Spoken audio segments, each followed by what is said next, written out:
قال رسول الله صلى الله عليه وسلم كل شيء ذي بال لا يبدأ فيه بسم الله وهو أقطع রাসূলুল্লাহ সাল্লাল্লাহু আলাইহি ওয়াসাল্লাম বলেছেন, কোনো কাজের শুরুতে যদি বিসমিল্লাহ বলা না হয় তাহলে সে কাজটি অপূর্ণাঙ্গ থেকে যায়, অর্থাৎ সে কাজে কোনো বরকত থাকে না।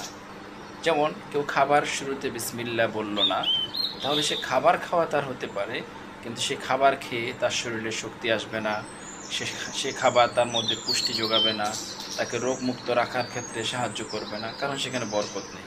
এভাবে প্রতিটি কাজের শুরুতে যদি বিসমিল্লাহ বলা হয় তাহলে বরকতপূর্ণ থাকবে, আর বিসমিল্লাহ বলা না হলে সে কাজটি বরকত শূন্য হবে, অর্থাৎ আল্লাহর পক্ষ থেকে সে কাজে বরকত থাকবে না, কাজটি অপূর্ণাঙ্গ হয়ে যাবে। এজন্য সকল কাজের শুরুতে অবশ্যই আমরা বিসমিল্লাহ বলবো। কোনো কাজের শুরুতে বিসমিল্লাহ বলতে ভুলে গেলে যখনই স্মরণ আসবে তখনই আমরা রাসূল সাল্লাল্লাহু আলাইহি সাল্লাম যেভাবে আমাদেরকে শিখিয়েছেন সেভাবে বলতে পারি, বিসমিল্লাহি ফি আউয়ালিহি ওয়া আখিরিহি, অথবা তখনই আমরা বিসমিল্লাহ পড়ে নিতে পারি। মহান আল্লাহ আমাদেরকে সকল কাজের শুরুতে বিসমিল্লাহ বলে শুরু করার তৌফিক দান করুন। আমিন।